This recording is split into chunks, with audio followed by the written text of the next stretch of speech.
Phone లోంచి data retrieve చేసుకోవాలి అనుకునే వాళ్ళలో మీరు కూడా ఒకరైతే ఇప్పుడే ఈ వీడియోని సేవ్ చేసుకోండి. యాక్చువల్ గా కొంతమంది ఫోన్స్ బై బర్తే కొన్ని ఇయర్స్ వాడాక సడన్ గా ఆగిపోతుంటాయి. అది వాటి మ్యానుఫ్యాక్చర్ డిఫెక్ట్. కానీ కొన్ని మోడల్స్ లైక్ ఐఫోన్స్ లాంటి వాటిలో ఎలాంటి మ్యానుఫ్యాక్చర్ డిఫెక్ట్ లేకపోయినా మనం చేసే చిన్న చిన్న పొరపాట్ల వలన ఆగిపోతుంటాయి. అయితే ఈ ఐఫోన్ ఎక్స్ఆర్ కూడా ఆ కోవకి చెందింది. కేరళ యూనివర్సిటీలో ఉండే ఒక స్టూడెంట్ ఒక రోజు మొబైల్ వాష్రూమ్ లో యూజ్ చేస్తూ ఉంటే సడన్ గా చేతిలోంచి జారి బకెట్ లో పడింది. వెంటనే తీసి చూస్తే ఆన్ లోనే ఉంది. కానీ ఒక 1 అవర్ ఆగాక ఛార్జింగ్ పెడితే ఫోన్ స్విచ్ ఆఫ్ అయిపోయి ఇంకా ఆన్ కాలేదు. ఒక 2-3 షాప్స్ లో చూపించాక లాభం లేదని పక్కన పడేశారు కస్టమర్. అలా కొన్ని డేస్ గడిచాక మన వీడియోస్ రీల్స్ లో చూసి మనల్ని కాంటాక్ట్ అయ్యారు. నేను కూడా ఫస్ట్ మొబైల్ కండిషన్ చూసి అవ్వదనే చెప్పాను.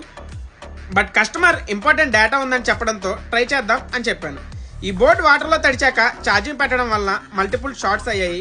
Camera, power supply and charging supply చేసే 2 ఐసీస్ కూడా రీప్లేస్ చేయాల్సి వస్తే రీప్లేస్ చేసి షార్ట్స్ క్లియర్ చేసి ఫైనల్ గా మొబైల్ ఆన్ చేసాం.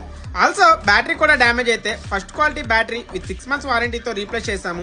ఆఫ్టర్ దాట్ మొబైల్లో ఉన్న డేటా అంతా కూడా సేఫ్ గా వచ్చింది. సో మీలో కూడా ఎవరికైనా సేమ్ కైండ్ ఆఫ్ కంప్లైంట్స్ ఉంటే స్క్రీన్ మీద కనపడే నెంబర్స్ కి కాల్ చేయండి. అలానే